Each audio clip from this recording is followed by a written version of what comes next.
three case study of environmental development, namely the following case study: sustainable at Hewlett Packard, environmental sustainability at Nestle, and solid waste management case study of Naga City, Philippines.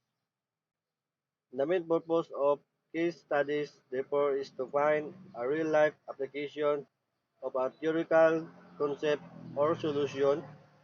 Most of the time, problems are or can be solved theoretically.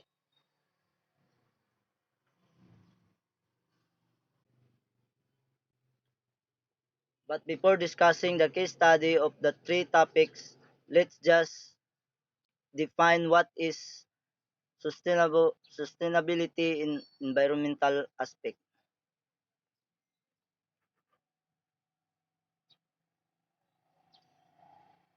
According to the Brundtland Commission's report, sustainable development is the processes used to pursue sustainability means meeting the needs of the present without com- compromise compromising the ability of future generation to the meet of their needs.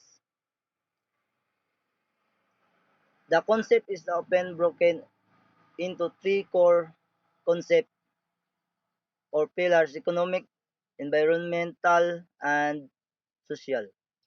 Business and governmental commitments to sustainability are increasing common of the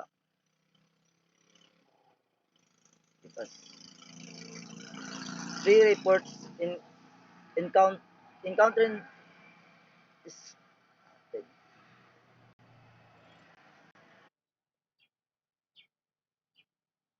through this effort encounter perception of over corporate greenwashing, which is the practice of providing false impression to make a business seem more environmentally friendly than it is. Sometimes evidence is affirming that investigators are actively embracing green environmental.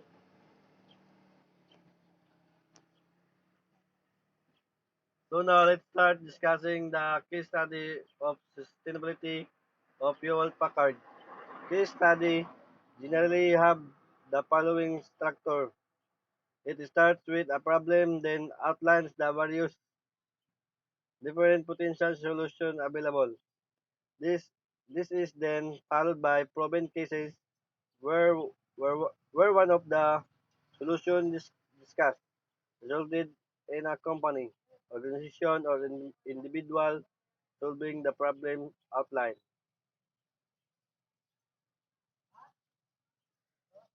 As a student, the case study is the one of the more than effective research technique.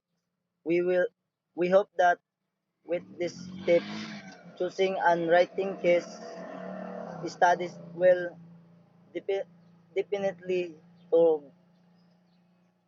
be much easy. Let's start with Mr. Lacuna regarding. Okay, Alga. Let's start with Mr. Salak regarding the suitability at Hewlett Packard. According to the company, it's established a product stewardess function which focus in developing global process for the tracking and managing regulator compliance issues. Customers injury response system information management, public policy, Shopee product take back program, green package, and integrating design for the environment.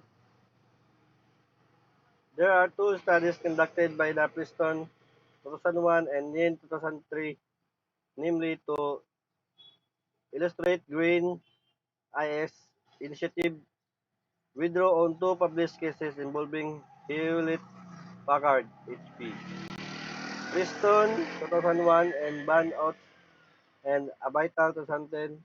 The study is an empirical inquiry that investigates a contemporary phenomenon within its real-life context, especially when the boundaries between phenomenon and context are not clearly evident.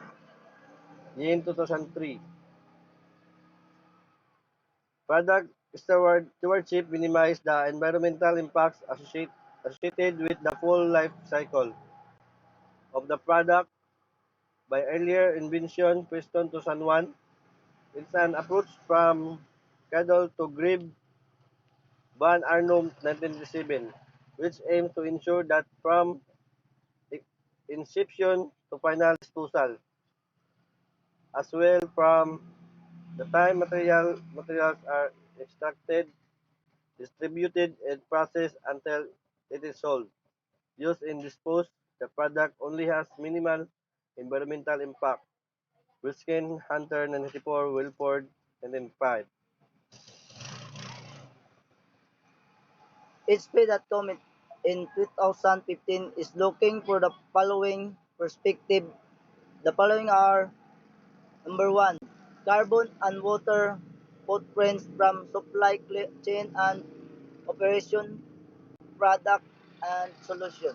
Number two, sustainability of products and solutions that are offered. Number three, environmental management of the supply chain. Number four, product return and recycling.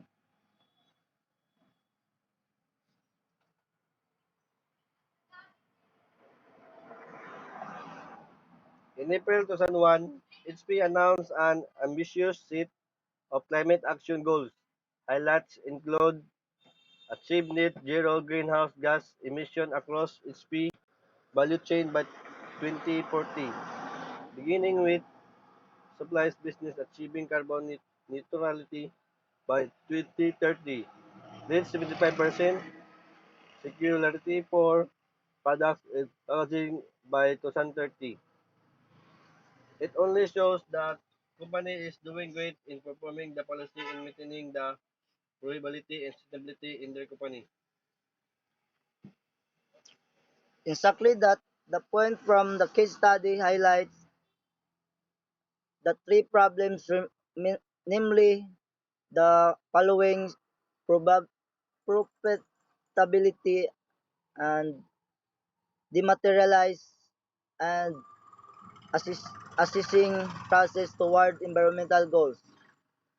With probability is engaging environmental sustainability, it is possible.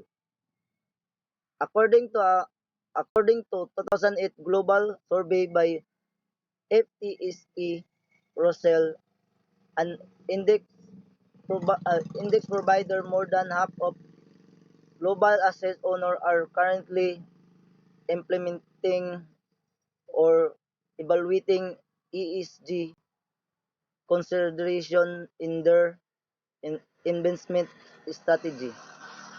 In 2018, Bank of America Merrill Lynch found that firms without a better ESG record that their first product produce higher 3 years returns.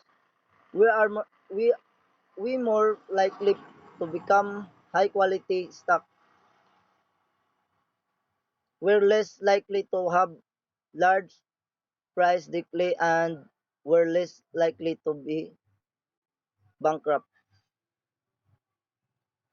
The 2019 UN report is on sustainability suggests that sustainable business practices have made significant inroads into the growth agenda of forward-thinking CEOs from individuals to activists, think, think tanks, business, and political leaders.